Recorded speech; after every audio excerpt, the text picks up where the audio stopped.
Tonya Yeakey just checked in with us, and she'll be here in just a moment. On the line, Tonya Yeakey, by the way, let's tell him, Craig, once again, her husband Terry was the police officer with Oklahoma City Police Department, was the first into the building after the bombing. And the first to die of a questionable suicide afterwards. That's a year later, he was found dead where? In a field 2.5 miles west of El Reno Reformatory, a mile out into this field. His car was abandoned along a dirt road, and there was a lot of blood in the car. Hardly any blood at the scene, it turns out, as we found out later. And he was shot through the head. No gun was found, but it was real suicide. He also had 13 cuts and lacerations and on his body, on his wrist and elbows and jugular veins. And they called it suicide? And they wrote it off as suicide. Mm-hmm. Well, I understand. Was he about to release a book or? Well, no. But he had gathered a lot of information, and he was taking it out of town to hide it, and in some mini storage someplace out west of Oklahoma City that he had.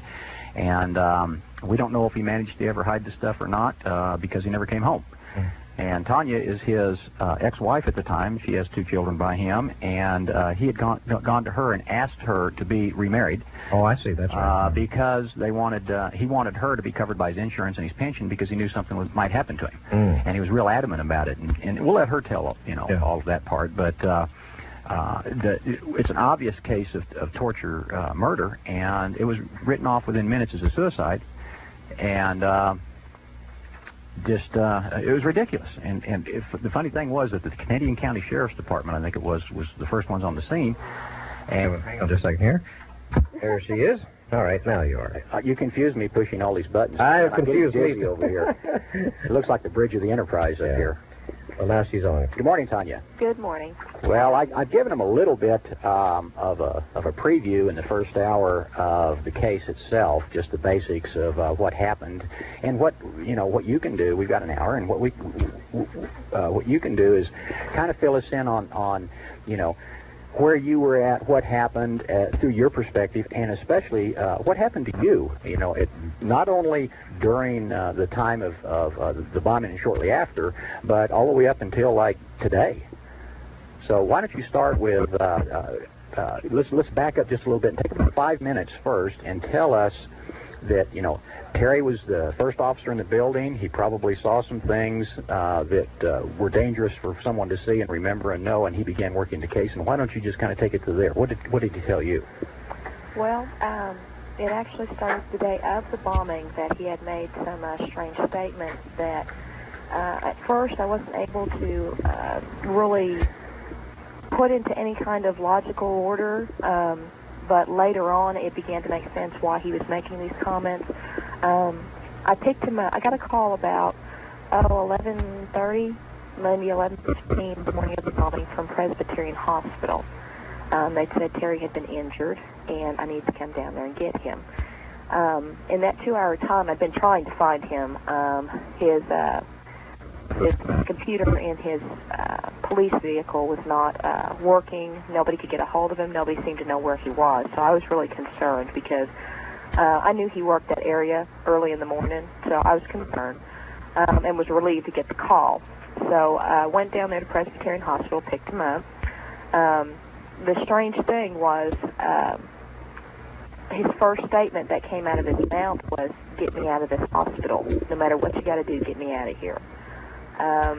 I said, okay. He was very adamant. I didn't know at the time that I've been told later that he was threatened at the hospital. I didn't know where the source of the threatening came, but that's what I've been told later on, about a year after his death. As soon as we got in the vehicle, and Terry had injured his back carrying Randy Ledger out of the building. Randy was a large man, probably almost 300 pounds, and he had fallen through some rubble. So he couldn't even walk, couldn't sit up. And as soon as they loaded him into the car, he got very upset, started to cry a little bit, and said, "Tonya, it's not what they're saying it is. They're not telling the truth. They're lying about what's going on down there." And I did try to press him a little bit, ask him questions, but he didn't seem very willing to talk about it. It was just kind of a comment, it's not what they're portraying it to be. And from that point on, it was about 2 or 3 days later, after the bombing, he had asked me to take him down to the site. And mind you, Terry couldn't even walk. He really was not in any shape to go down there. But he kept insisting we needed to go back down there. Said that we needed to go at night when we could not be seen. And people would just recognize us easily. And I didn't understand the reason for that, but I didn't ask a lot of questions either because he just seemed unwilling to give a lot of information. We did go down there, probably between 9:30, 10 o'clock, and he said that we were going to go look underneath where the daycare had been. There was something he wanted to see under there and get a picture if possible. As we went down there, we were stopped, and I can't remember which personnel it was, but I know definitely it was either ATF or FBI. I just cannot recall what the name was on the back of his jacket, but it was one of the two. And Terry had attempted to badge his way through, and the guy told him no. And he said something a little more specific, like, you're not supposed to be back down here, something along the lines that made me realize the two of them recognized each other, and the interaction was very antagonistic. I think had I not been with Terry, he would have said a little more to the man, and maybe been a little more forceful about getting through, but it seemed like he thought better about it since I was with him, and we left. And then he asked me as we got in the car that I not be seen down at the site. And mind you, I worked a job that might require me to go down to the site. But I did not because he was very adamant that I not be seen down there at any point in time. The entire year after that was lots of strange incidences, lots of strange comments from him. About 15 days after the bombing happened, I got a call from his supervisor, Lieutenant Joanne Randall. And she's being pretty hostile, pretty aggressive, and asked me where Terry was, told her he was not there. And she said, you tell Terry that if he doesn't get that other report in, that he's going to be reprimanded if he does not get that in by the end of the night. Who was this? This is Lieutenant Joanne Randall, and this was his supervisor, direct supervisor at the time. Now, let me give you a little filler in there. In this time frame, Terry had written a 9-page report. I know that he wrote a 9-page report. I saw it. This is the only report, however, that I've ever asked him to read that he did not let me. I didn't understand the reason for that at the time. It was, I've ridden with my husband, on ride-alongs. We talk a lot about what had happened at work. I've read reports about the prostitutes on 9th and Francis, just meaning that nothing was really all that sacred. If I asked about it, usually he was pretty forthcoming in telling me about it. This time it was an absolute no. He didn't want me reading this 9-page report. And that's an awfully long report. I don't ever know too many police incident reports that are that long, but his was. As you look back on that, do you find that as his way of protecting you by making sure that you didn't have that knowledge? That's what I believe. That is what I believe. At the time, it was strange to me, but 2 years later, it comes into perspective really clear that he did not want me to have any knowledge of what was going on down there. Okay, so now she wants a second report. She wants a second report. And like I said, this is not hearsay. I got the call. I know what she said to him. He had told me, and I want to say it was maybe, about the 11th or 12th day that he had came into the house and was really upset, just mad. Said that they supposedly lost his first report. It was just missing. He was furious. And another thing that was very unlike him, that he would not keep a copy of the report, but I think because he had been injured and probably was not expecting that the report would come up missing, I think he probably would have made a copy under normal circumstances. But he seemed offended, and he had said that she wanted him to write a much shorter report. It needed to be 1 page. He was being dictated, obviously, what to write in his report and being told to take a lot of things out of it. Now, people have to understand that when you turn a report in, first thing it does, it goes to your supervisor, then it goes to Records Division, and they make multiple copies for various locations. So to lose the report, the supervisor would have to lose it, or they would have to go to these multiple locations that they know the report's at and get rid of all the reports. Right. Now, They want a second report. That lends me to believe that they want a different report because they've already threatened him by now. Yes. And so now they say, that's not the report we want. You'll write it, but you'll leave out such and such. That's my theory. Right. Okay, go ahead. And I agree with that for certain reasons of other things that had gone on. I know Terry was being threatened with disciplinary action all over the place for lots of things concerning the bombing. They won't fess to this, but this, in fact, was occurring. And the report was the first thing that I know about, that he was threatened with disciplinary action. Okay, I'm trying to get my train of thought here. And, jump in, ask me any questions you want as I'm going along. I'll help you on this since I know the story. Not as well as you, but fairly well. Let me ask one quick question. Tonya, have you ever told this story before on radio? Yes, I have. Oh, you have? Yes, I have. Did you have any reaction from it? I'm sorry? Did you have any particular reaction from it? Particular reaction As from in it? threats, telephone problems, takeouts, whatever. Oh, yeah. Well, I've gotten used to it over 2 years. It doesn't seem so new to me anymore. Did you do this at an Oklahoma City station? No, I have not. This is the first time I've been able to do it in any Oklahoma City radio station. Oh, in any Oklahoma station at all? That's correct. Oh, it's always been on shortwave and national stuff, right? Right. Yeah, okay. In other words, a very limited listenership. Are you? Did any stations turn you down? Would they not let you tell this story, or what? When Terry's death first happened, and I had to do a lot of digging to find out what happened to Terry, okay? I was really kind of armed with some vague information at the time, mostly because of how the body actually was when it was found, with the location it was found. Just the whole story itself was unbelievable, and I had not pinpointed it all to the bombing until about a year after. I was still kind of gathering and kind of blindly searching my way through it. So, yeah, that sounds like maybe you had some of the same problems Karen Silkwood had. Yeah. Now, getting on with you mentioned to me that Terry had come to you on probably more than one occasion and said, we need to get remarried so you'll be covered by insurance and pension and all this for the kids? Yes. Okay. We had been divorced at that time. It was about 2 weeks after before his death that he suddenly became very afraid, very anxious, very nervous. I would not say suicidal, just afraid. And he would come to my house at strange times of the night, unannounced. And this is, if you knew Terry Yeakey, you'd know how out of character this would be. Terry was a polite sort, very respectful. Wouldn't even come over unless, you knew he was coming in advance. But here he was coming up at my door 2 o'clock in the morning, 3:30 in the morning. And he was telling me that he was going to get his insurance papers all put together and make sure that I had them. He wanted me to leave in the middle of the night with him right then. He said, we need to get remarried. Don't ask me questions. This is the only way I can make sure you and the girls are taken care of in the event that something happens to me.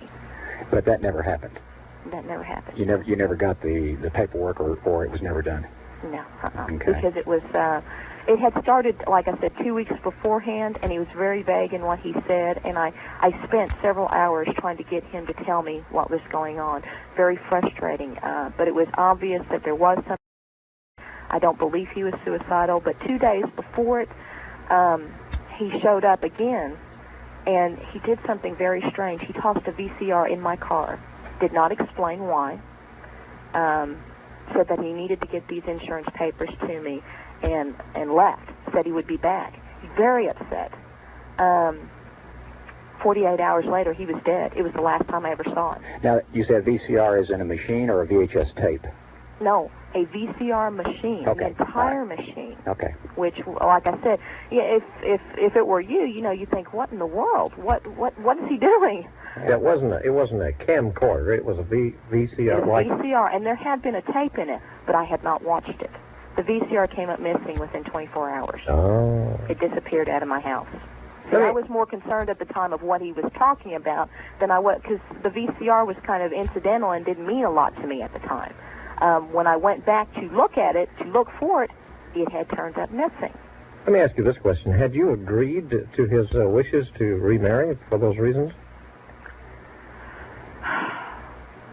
I had not agreed or disagreed. I was still concerned. I was still trying to get information out of him. It was like... Was he still hopeful that you were going to do this? Oh, yeah. Then it isn't likely that if he's still hopeful that you're going to do this, something that would happen to him, so you and the kids would be taken care of, it isn't likely that he would go out and commit suicide, still being hopeful that you would do this. No, and we had, and several times, people don't realize there had been several incidences where we had attempted to reestablish the marriage. In fact, I had been with him just 3 weeks prior to that at an award assembly, and he introduced me as his wife, which I obviously didn't dispute too much. Nobody saw a scene there or anything. Said, "Oh no, we're divorced." With it, no, we were on good terms. The reasons for the divorce were just a little different than people expect them to be. Well, somebody wouldn't commit suicide if they hadn't done their paperwork in advance, especially a police officer who's very meticulous. And here was another thing, especially if he was intent on committing suicide. There were lots of things that could have been taken care of easily without the aid of life insurance policies and such. Nothing was taken care of. I lost my home, went bankrupt, you name it. He knew something was coming fast, okay, faster than he could deal with it. And I think that was why he was so concerned about the life insurance policy. If this man was getting ready to commit suicide, there wouldn't have been a thing out of place. Okay, do the children get any of his pension benefits? No. Well, that's unusual. Well, he was only on the force for 7 years. Well, still, that's I'm not sure how that works anymore. But it used to be that a officer's children, even in a divorce situation, still got benefits. Well, I can tell you that the children were not paid anything.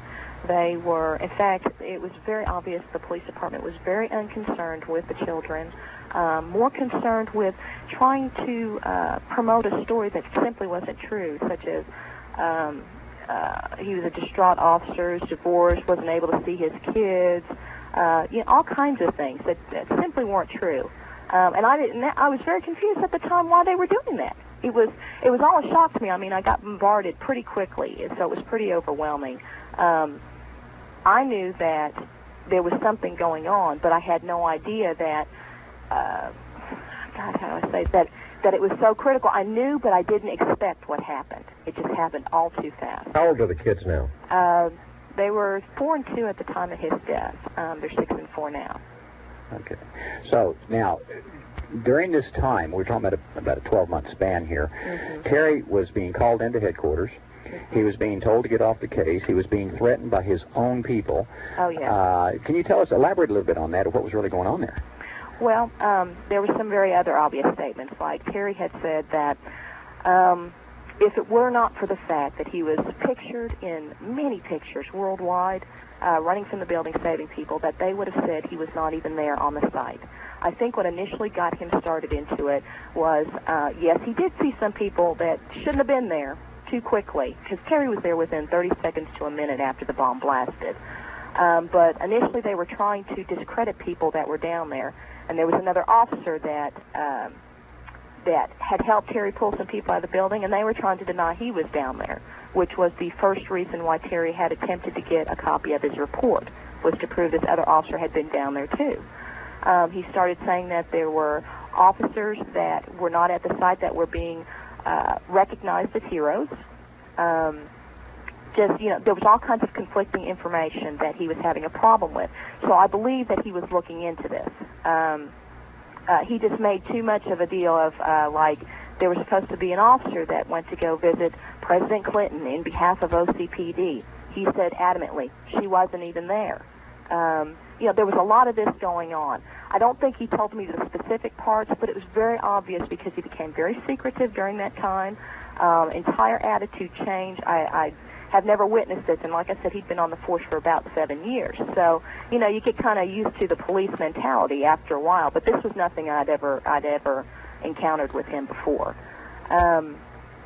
But yes, what I was told about a year afterwards, when I had a private investigator look into it, is that Terry had film footage, pictures, which I do support that belief, because Terry carried a camcorder, cameras, you name it, in the back of his vehicle. Most likely that he did take pictures and did document what he saw and probably was following up on it.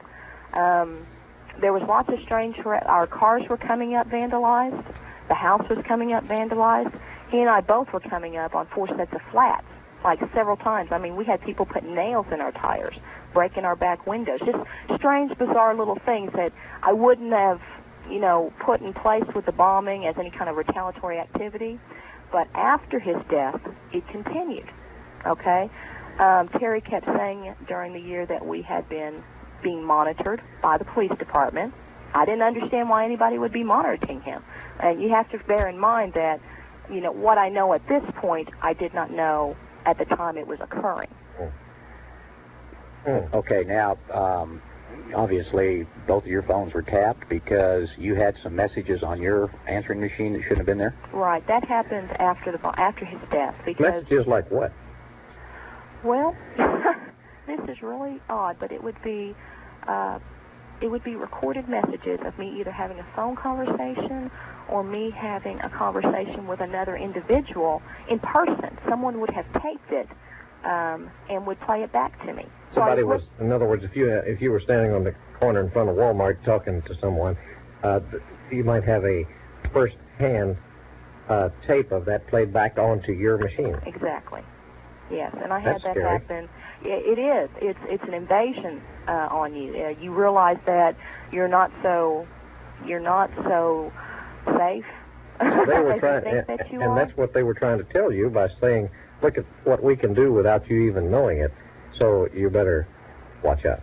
All right. See, and another thing, I don't know if Craig had mentioned this, but it was just the first 24 to 48 hours after his death that I demanded to speak to Chief Gonzalez because I was being lied to about the wounds to Terry's body. They simply told me he had shot himself in the head, and I did not get a call until May 9th. They didn't even call me and let me know that he was deceased. Okay. Okay, now what day was it that he supposedly was deceased? May 8th. May 8th, and you didn't know till the next day. I didn't know till the next day.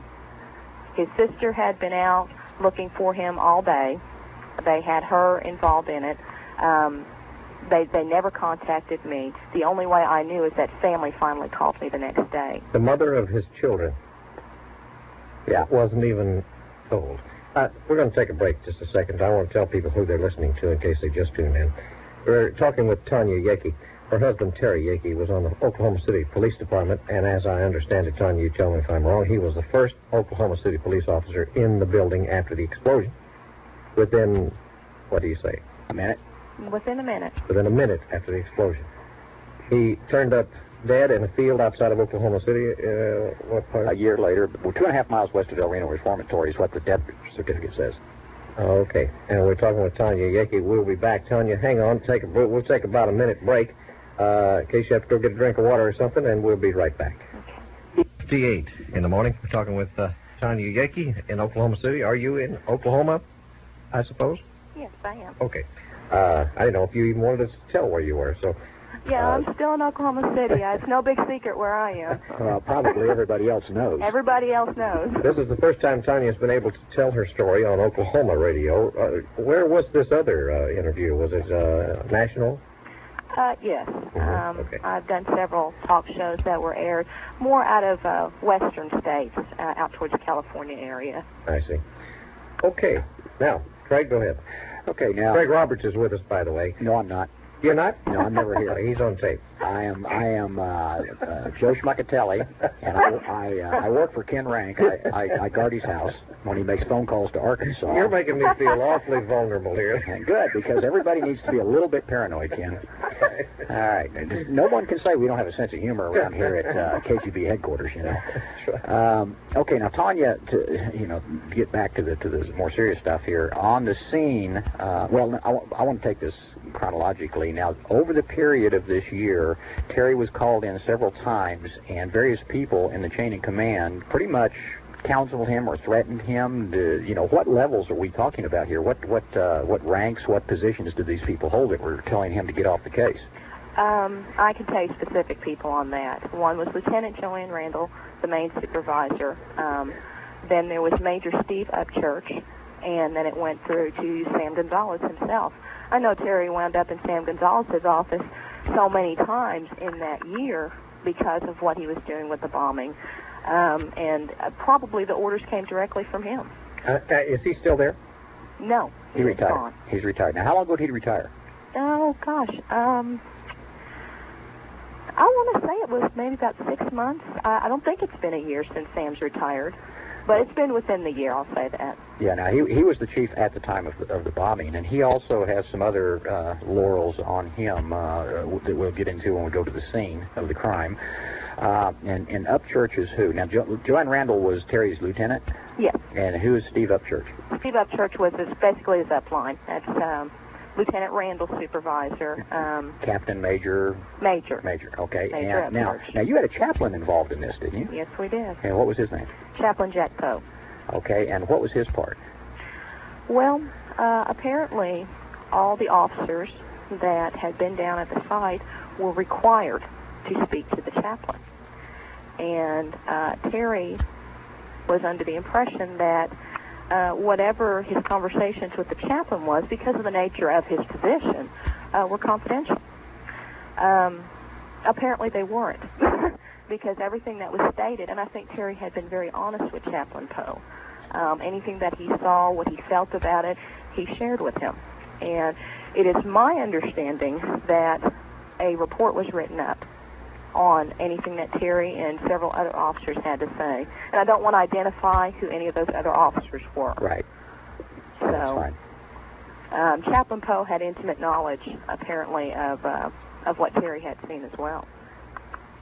Okay, now some of the things that he may have seen, we're talking about, we're going to have to speculate a little bit, but we had reports of what was supposedly seen by various people in the building that had gone inside. There was at least one, if not two, large pits in the building where explosives had gone off inside and blown down and up. Right. And one of them went through like the parkade area and took out a lot of reinforced concrete. And I've had several people that were inside the building tell me they saw the same thing. They called that the pit. They weren't describing that little bitty crater out front. They were talking about a big hole. Right. And now we also had, of course, Jane Graham talks about these guys that she saw putting some kind of putty material on the columns, and not all the columns went down, so we can assume there's possibility he saw some of this stuff still on columns that did not go off. Mm-hmm. We're just speculating here. As an investigator, this is the questions I would ask and go and try to find the answers to. And possibly explosives still in the building. I've heard several people say that, but the problem is the people I've interviewed during the investigation and afterwards when I was involved, they didn't really know anything about explosives, and they wouldn't know a tow missile from a torpedo. So we hear that, well, this is what it was, and then when I say, well, describe it, well, then it doesn't fit what they said what it was. They were just told that was what it was by somebody else that didn't know. So that's kind of a really gray area. If somebody said, well, I was in the military, I was an engineer, and I saw 5 boxes of C4, then I would say, gee, that's a good sighting. It's almost like talking about UFOs. What did you see? Well, I saw light in the sky, So we don't know exactly what he saw, but he saw something that really scared him, really bothered him, and when he came out, he talked to people that like you said, shouldn't have been there and were. Mm-hmm. And so he had knowledge that became dangerous to political figures.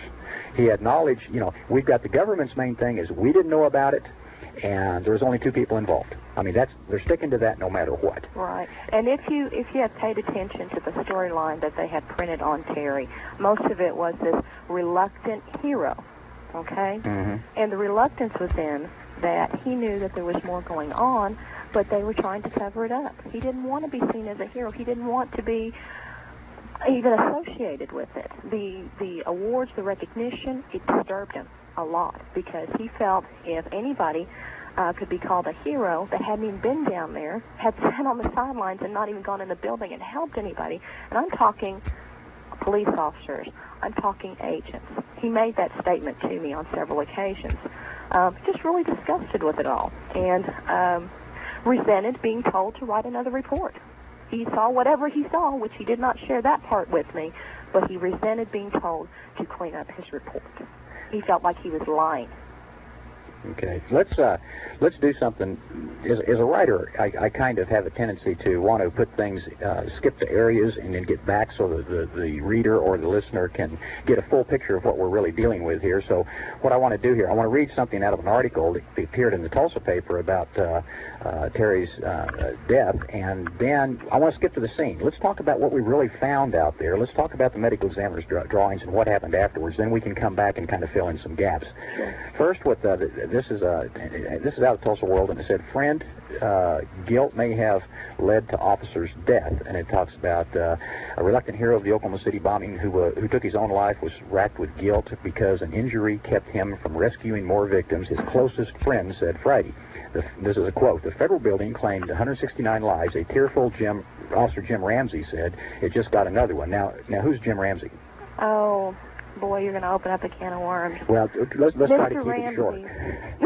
I'm sorry, what did you say? Let's try to keep it short because I want to go into the next point here. Sure.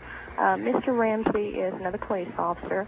I can tell you beyond a shadow of a doubt that this man was not Terry's friend. They had a very hostile relationship at the time. Racked with guilt is just totally untrue. Terry was not racked with guilt over his injury received. He was racked with guilt over what he was not being allowed to say. So this AP story that he was his closest friend already is lying in the first two paragraphs. Flat out. Okay. Then it goes on and says, Sergeant Terrence Yeakey, 30, was found Wednesday in a field near his hometown of El Reno. He had apparently tried to slit his wrist, then shot himself to death.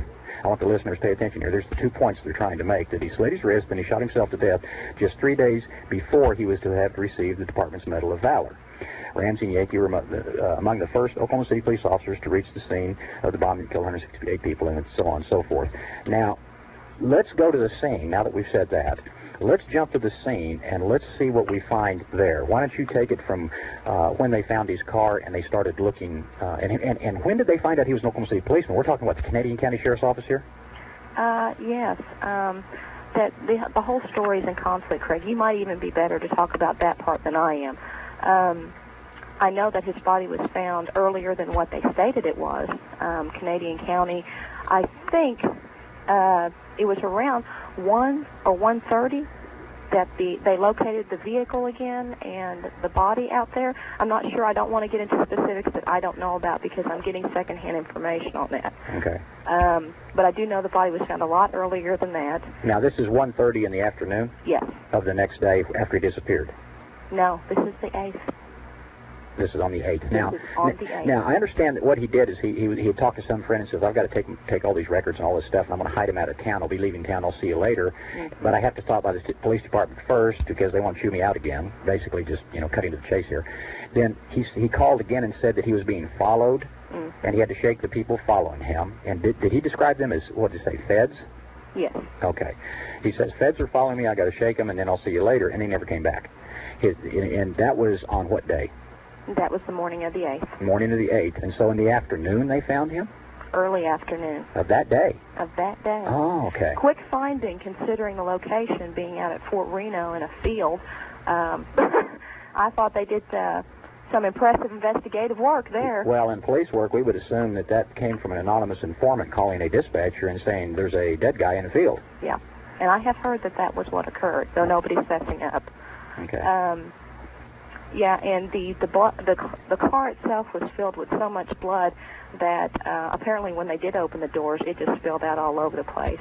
It was on the driver's side, the passenger side, in the back of the car, had even filtered down into the cracks of the window, just an enormous amount of blood. So somebody was trying to put up a struggle. Yes. Okay, now, that can't be because I'm looking at the medical examiner's drawing here, Tonya, and it says superficial cuts on the wrist. Superficial means very shallow. Right. Yeah, we'll get into that, right? I mean, this gets more bizarre, folks. I mean, this really gets bizarre. Okay, so take it from there. The car had the blood in it, and then what happened? Right. There was so much blood at the car, but at the scene of where his body was actually found, there was very little blood. Okay. And of course, I don't know if they know that his wrists were slit. His upper arms at the bend of the elbow were slit, and then, of course, his jugular was slit in 2 different places, in addition to the angle shot of the gunshot wound through the head. Okay, now, what kind of gun did they find at the scene? They will not state what type of gun. Okay, now... Because it was not his gun. Well, now, the way I get the story here recently is, I won't say the source, but you know who it is. Yes. Is that, and I didn't know this until the last couple of days, is there was no gun found at the scene for at least an hour as the deputies, and I guess El Reno police were searching the area, and obviously they were very incompetent because when the FBI showed up later, they found one within a couple of minutes. Yes. Okay, all right. It sounds like a Vince Foster deal to me. Was this a car or a truck? No, it was a car. Car. It was a car. How tall a man was Terry? Terry stood about almost 6'3", 225 pounds. You've seen him in that. Have you seen him in that very car before? Sure. Where does his head come to on the, as far as, how much headroom does he have above? Not a whole lot. What kind of car was it? It was a Probe, Ford Probe. Okay. Ford Probe. So we got the Jolly Green Giant and a Ford Probe? Yeah, and he kind of liked it. Okay. So his head came within, what, 2 inches of the top, the roof? Yes. When he drove? Yes. He was quite hulking in this small car. Yes. I'm making that point for a reason, so go ahead. Okay, where do we want to continue from here on this? You said there was blood, a lot of blood found in the car, but none found at the scene outside of the car. Yes, and that's correct. The scene is exactly how far from the car?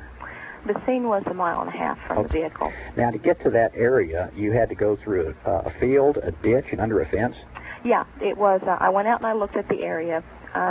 It is barbed wire fence all around it, and I can tell you from just attempting to move the barbed wire, it's pretty sturdy, which would have been really difficult for Terry to have done that, go through the barbed wire fence while he was cut up and bleeding, which there's no blood at that point either. There was no blood around that area. There was not a trail of blood from the vehicle to anywhere. No trail of blood. Okay, now the angle of the gunshot was from the top right, above the eye line of the right temple, down through the left cheek. Right. It was a contact wound but left no powder burns, and the exit wound was as small as the entry wound, which shows a subsonic bullet of small caliber, possibly a .32. And yet Terry's normal service weapon was, what, a 9mm Glock? 9mm Glock. So, this does not compute already. And now let's jump ahead beyond that a little bit, so, because we have to capitalize on our time here. Sure. Now, Terry was not taken to the medical examiner's office. The medical examiner came to the scene, is that correct? That is correct. And he did his drawings from what he saw at the scene. That is correct. But he left off a couple of things. He left off some rope burns on the neck and some handcuff marks on the hands? Yes. Okay. And on the ankles. On the ankles? Yes, there were some rope burns on the ankles. Okay, so he's trussed up and thrown over a fence and dragged out in this field. Obviously drugged, we know that. Why? Because you found out later, totally by accident, that there were some mud and grass in the wounds. Yes. Why don't you tell us about that, and tell us how superficial these cut marks were.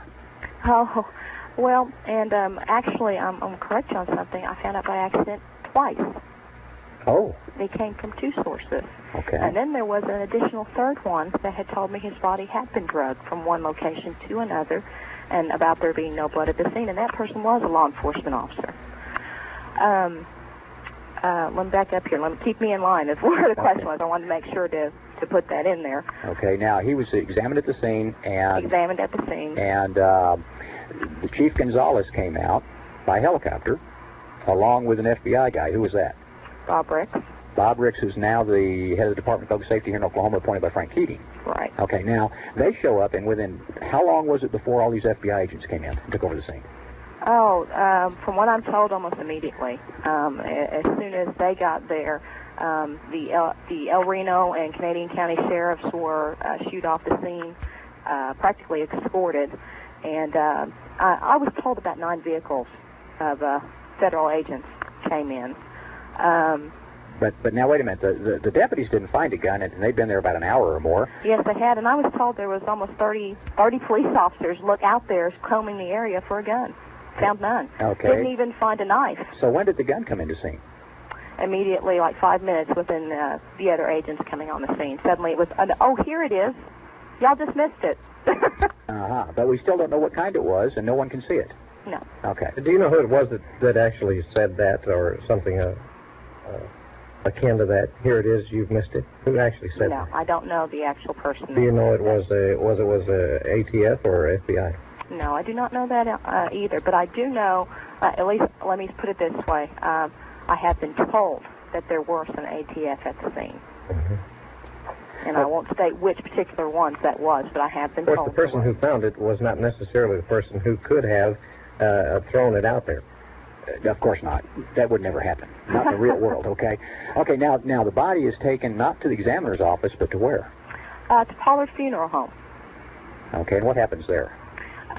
His body was stitched up, cleaned up, makeup put onto it. And mind you, the family was totally unaware that the body had ever made a trip to Pollard Funeral Home. It was supposed to go to Russ Warren Funeral Home in Watonga. Okay, now, no autopsy was done to medical. We're talking a police officer out of Oklahoma City that generates all this attention, but he doesn't even go to the medical examiner's office. There's no medical examination done other than the sketches, and there's no autopsy. Right. Okay, so he goes to a funeral home instead, where they stitch up these superficial wounds. Why'd they do that? You got me. Why was the OSBI not involved in this at all? I'm sorry, I couldn't hear. OSBI, why were they not involved in this? Well, I don't know that they weren't. Oh, I see, okay. So, well, you haven't checked any of their records to find out why he went to Well, one my OSBI agent, my OSBI contact said that they didn't even know about it until afterwards. Oh, really? Yeah, it was on federal property. That's the problem. So right. They were probably never even called in. In fact, by then they didn't want anybody there. Isn't that odd that it would be on federal property? Yeah, and especially yes. now, Tonya, Terry didn't like this area, did he? No, he did not. We lived in that area. Terry grew up in that area. I remember him at one point in time saying that lots of bad things went on over there. It's right across from the prison. The federal government owns all that land. He wouldn't have been caught. Oh, excuse me. I was getting ready to say he wouldn't be caught dead there, but I guess he was. This would not have been someplace he would have gone. He was actually superstitious about this place ever since he was a child. Yes, he was. Yeah, so it would be frightening for him to even be there. Yeah. So if somebody knew that would be a place they would want to take him to interrogate him. Absolutely. Okay. Yeah, if anybody that knew anything about him would know Terry'd been very vocal about that place before. Okay, so and we found out that one of the reasons that these wounds were stitched up is because they couldn't even use embalming fluid on him because the wounds were so deep. Oh, actually, that was correct, Craig. Yes, that is right. Okay, so that means the superficial notations on the medical examiner's drawings are not correct. Right. Okay, so now we've got all these cut wounds, which would any few of them would have been fatal, and then we have this gunshot wound that goes the wrong direction through the head. Mm-hmm. Okay, and then we find out all about none of the scene shows up. Tonya, what I did last night is I had a friend of mine, Tulsa police detective, I can't name, came by. I showed him my case file on this, and he read it, and he looked at me and he said, "What is this?" I said, "Hey, here's the letter from the chief of police in Oklahoma City when I asked him to reopen the case and gave him all the information. This is the letter," and he read that, and I'll read that paragraph right now. This is from Chief M.T. Berry, who replaced Gonzalez, and it says, "Okay, hang on just a second. Let me. We're taping this show, Tony." Well, we're probably being taped by a lot of places, Ken. We can just order one from... That's probably true, but they won't give us one. Yeah? Let me jump in something here really quickly. I want to back up to the fact that I had gone to go visit with Chief Samuel Gonzalez about 24 hours after I was aware that he was dead. And Chief Gonzalez and me, we didn't quite see eye to eye on the nature of his death. And I was very put off by the fact that Gonzalez never expressed any concern that Terry was deceased now. I told him that I was concerned about why they would lie to me about the wrist splitting and the upper arms being slit and the throat being cut. That information was totally not given to me. And I had to call back because I got a call from a police dispatcher who I won't identify that tipped me off that his body was badly beaten and there were these additional wounds rather than just the gunshot wound. Gonzalez denied knowledge of any of those cuts, especially the neck cut. And I actually think he was just surprised that I knew it already. And the conversation got a little bit menacing and intimidating right at the end when I told him that it was very obvious that his opinion why Terry was dead and my opinion differed. Mind you, I didn't even know why at the time, but I just knew that we were not going to agree on a suicide. But from the very beginning, Gonzalez acted as he did not act as though he was remorseful or sorry to talk to you and say, "Tonya, we're sorry. I don't know what to say. I'm sorry that this happened." None of that. Nothing. That rhetoric was not even there. No, did not even exist. I would have. That's odd. Even if I had contradicted him, I was surprised that he did not say, "I'm very sorry you feel that way," or Terry was a good officer. He'll be swimming in. None of that. Absolutely not. He wanted me to believe that it was marital problems that he was distraught over, and he denied that Terry was having any problems at work. Flat out denied, which I knew was untrue, and I let him know that I knew that was untrue. And as I got up to leave, in fact, the last question he asked me when I made that statement that we differed on our opinions, he said, "Well, why do you think Terry's dead?" He said, why do you think Terry's dead? Well, he wants to find out what you think or know. Exactly. Oh. And there was such a degree of menace in his tone. I got up, I left his office. I thanked him for his time, and I left. From that point on, I began being followed by marked, unmarked cars, very blatant intimidation. That's when the phone, the tapping of the phone started, the tapings that they would play back to me. All this started immediately after I left Gonzalez's office. Now, normally what would happen in this type of a case, had it been a heads-up legitimate thing, is the police department would have sent the chaplain and probably even the chief out to your house, because you are the mother of his children, even if you're divorced, and said, we've got really bad news, blah, blah, blah, and we'll help you any way we can. And the FOP would get a hold of you, and they have people who deal with victims and survivors that come out, and they take you under their arm as part of the family. And this is I've seen this happen many times in 26 years that I was an officer, and you don't treat people that way in the department, but they were intimidating you and trying to get you to totally ignore whatever it was that Terry knew or what went on the day of the bombing. Now, this is totally out of character for what should have happened and indeed did not happen. And then, just to cut to the chase here, I write this letter that's 3 pages long outlining everything we've talked about. You've read the letter. Mm-hmm. And the letter I get back is very brief, and he wouldn't answer any of my questions. This is from the Chief of Police in Oklahoma City, dated June 19th. It says, I have reviewed the investigative records surrounding the death of Officer Terry Yeakey. I, along with the on-scene investigators, believe that Terry Yeakey's death was nothing more than a tragic suicide of a police officer. He ignored all the questions of the downward angle of the shot, no gun at the scene, all the cuts, the differences from what the funeral home director said versus the medical examiner's drawings. He ignored the whole page of questions I answered and just put this out as a PR deal. So I gave him a chance. I gave him a heads-up, honest, legitimate chance to answer the concerns and reopen the investigation for the honor of his police department. Now, a lot of people have to understand also there are police officers in Oklahoma City who still to this day are quietly doing what they can to investigate this and put the pieces together, along with citizens and victims and so on. They have a group, is that correct? Yes, it is. And do they have a name for this group? Well, some of the group are associated with Heroes of the Heart, but the Heroes of the Heart is not actually the group investigating, if I could say that, you understand? Okay. But there are some members from that group because they were also victims and they were down there also when Terry was. I got a name for them. They could call themselves the Grassy Knoll Observers.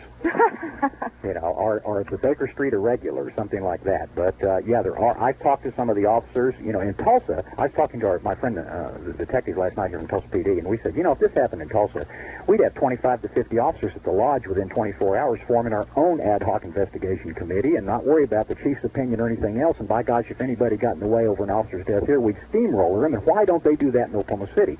Well, evidently, the intimidation factor down there is so much, it's almost as if somebody got caught with their hands dirty by internal investigations and all of his friends bailed out and ran away.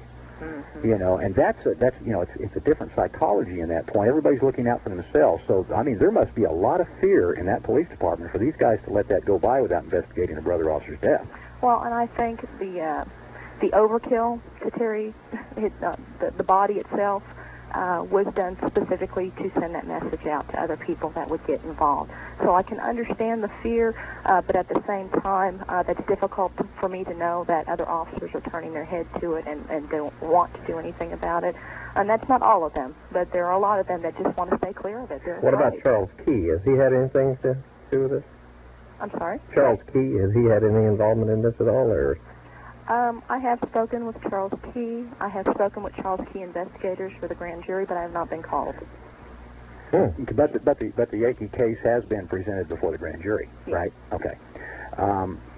Well, it's just incredible that this can go on in this day and age. Terry's not the only one here. We've got other deaths surrounding the Oklahoma City bombing.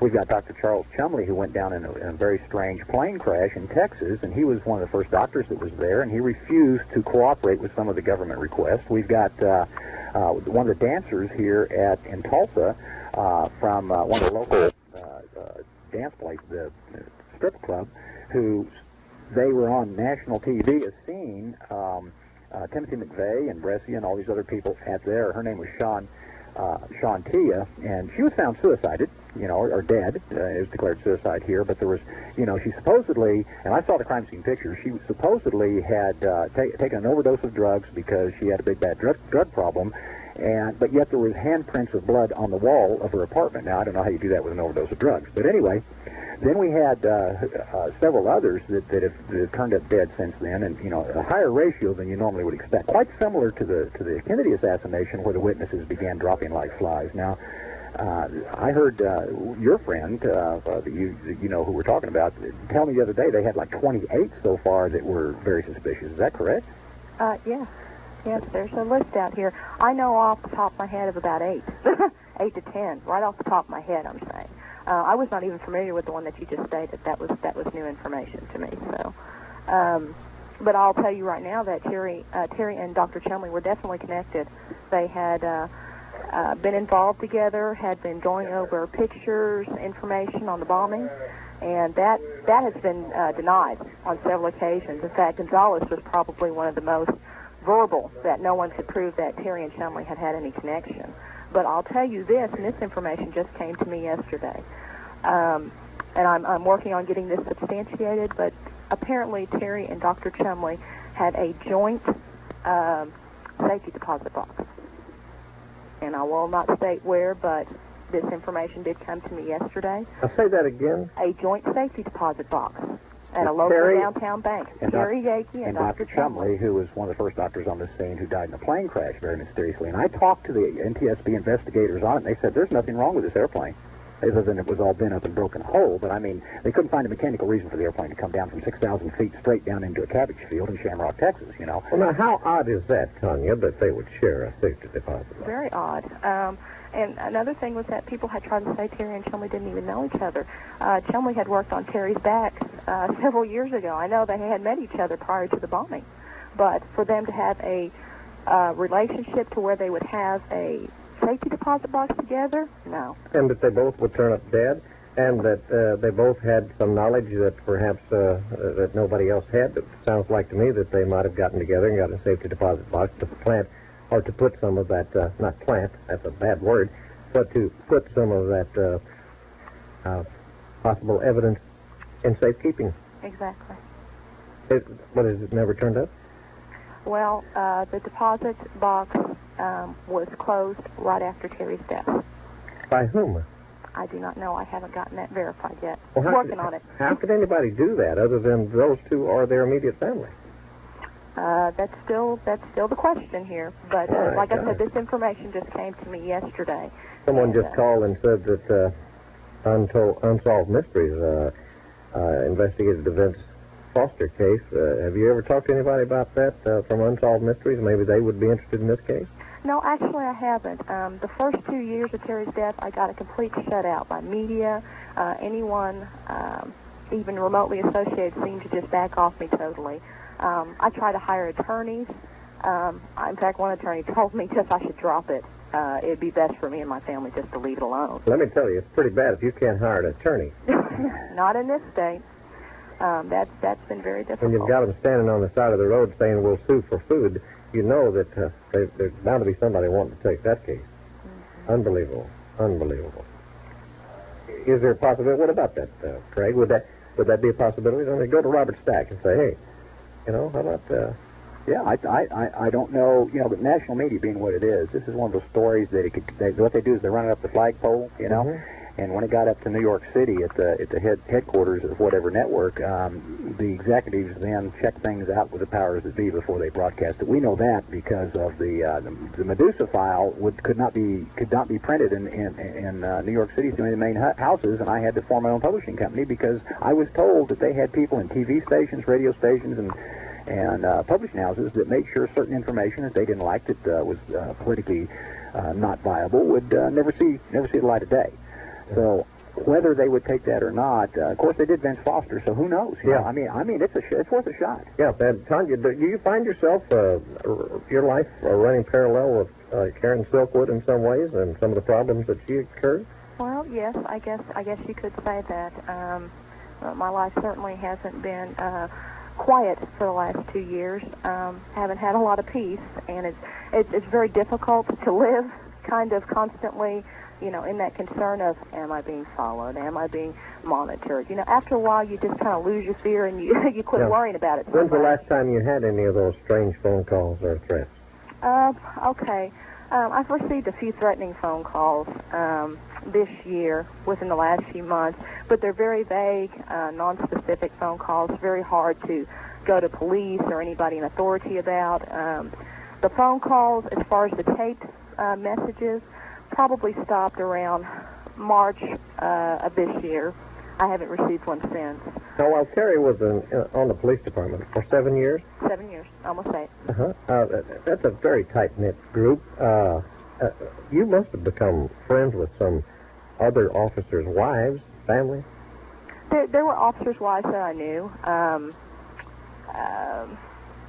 Not, you would think that you would have a closer-knit relationship with some of them, but it seems like, I don't know, that it's not as close-knit maybe as the Tulsa PD is. I've heard this before.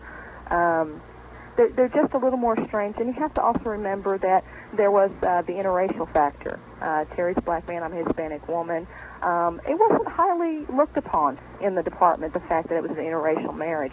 So we had a limited scope of people that we hung out. Terry didn't just have everybody hanging out. He's a very private person. So I knew other officers and their wives, but on a real friends level, there weren't a whole lot of them that I befriended really intimately. Were you married after he was on the department, or was he on the department when you were married? No, we were married before he got on the department. Before he got on there. Right? Mm-hmm. Well, normally, Ken, you talked about what's happened, and what we found out when we were investigating the Kennedy deaths was those people who were the most outspoken and vocal, like Tonya, were the ones that survived. Those that didn't talk, that knew things that were a threat, they eliminated before they could talk, usually before one of the Washington investigations, like the Senate and Church Committee and so on. But what they'll do now is, on Tonya, they've already done some of it. They intimidate you first, then they threaten you, and then if that doesn't work, this is if you're high profile, they try to discredit you and debunk you. Oh, you're a nutcase. Oh, you're wild and crazy. Oh, you don't know what you're talking about. You don't have all the facts. You're emotionally disturbed and blah, blah, blah. Now, last time I checked, I heard I was fragile. Oh, fragile. Okay. Fragile. All right. So's Arnold Schwarzenegger. Never been described as fragile in my life. Well, you're one of the bravest ladies I've ever run into, I'll guarantee, because I've interviewed a lot of victims and relatives of victims, and a lot of times they're terrified to even talk to anybody, and I'm very proud of you. I appreciate that. Sometimes I've been concerned about talking about it. I have children, What better way to pick on somebody than a widow with 2 little kids, Yeah. Financially devastate you as well, and then put you out as the person that pushed the man over the edge. It's all your fault. The discrediting started immediately, because why? They already knew me. I've been married to Terry long enough that they had a feel for my character and probably knew that if I got wind of it, I probably would be vocal. Well, the thing about it is, even if you're not, other people will be now, and it's getting out all over the place, and it's going to be bigger than Vince Foster one of these days, and what's going to happen is they're not going to be, this is a lot of brush fires that they cannot put them all out, and one of them's going to turn into a forest fire on them, and I wonder why Gonzalez retired and left when he did and left Barry up there. It's almost like he may have wanted to avoid this issue. I think so, and very convenient. M.T. Barry, he supposedly worked up through the ranks, It makes it look kind of like the good old boy system, but I don't really think so. I think Barry's been set up as the fall guy, to be honest. Well, he doesn't impress me as extremely brilliant in the way he returned. He did not answer my letter in a way that would satisfy me. He could realize that I knew what I was talking about. I did it. I wrote the letter to him very well. I made all the points I needed to make, and then he had no way to handle that letter, so he just wrote me a brush-off letter, which is extremely stupid. That is not the way you handle that situation. What you try to do is cope with it and explain all of the points I brought up away so that I'll go away, which obviously that wouldn't happen either. But and that's what I've challenged them to do. If I'm wrong, show me. Give me the information that I need to put it to rest. That's never been done, and it won't be, because there's no way they could cover up a murder. Do you feel fear for your life now? Do you fear still? Yeah, I fear at times. I just kind of have developed the attitude as, if they decide that they're going to get rid of me, there's lots of ways to get rid of people, and, be totally blameless. Well, let's put on the record. Are you someone who would ever commit or even contemplate committing suicide? Never. Not Okay. this lifetime or any other. All right. Well, me either. I'm going to put that on the record. By gosh, against my religion. If I was to commit suicide, I'd go to hell, and I'm not going there. So I'm not going to do it, Ken. Okay, that's on the record. So if you find me suicided someplace, it was murder. Yeah, and neither am I, and I don't know that I'm going to get very far away from you from now on either. Well, yeah. See, I can shake pursuers, but you and your big RV, you're doomed. They can follow an RV any place, I did a little investigation yesterday, Tonya. I jumped off into something that I didn't know what I was doing, and I wound up... I thought it was hilarious. Oh, Craig. I watched him do it. Oh, Craig. Yeah, well, he made some phone calls to some people that probably drew some attention, and I think it's good. It's good for the soul. You know what I mean? You have to have been there and got a T-shirt. Hopefully they say that's a defunct TV weatherman that doesn't know what he's talking about. That's right. That's what it is. He's just a senile old codger in Tulsa that can't find a job. Tonya, we do appreciate you coming forth here this morning, and I want you to understand that you have an open line on this program to talk about anything you want to talk about. Let us know, and we'll do everything we can. We also have a TV program. We'd be glad to come down and do some TV, some videoing anytime. Craig will keep in contact with you, I'm sure. Oh, I appreciate that. And as soon as we can figure out how the CIA disrupted our 800 number, we'll get it back up. Yeah, right. That happened to me on the Gunderson show twice. You know that. Yeah, you were cut off, right? Yeah, we were cut off. They totally cut the lines, and there were 2 lines in the house, and they cut all the lines. Yeah. So I've had that happen before. Tonya, we're going to let you go. Yeah. Okay. God bless, and I'll see you later. Okay. Thank you, Tonya.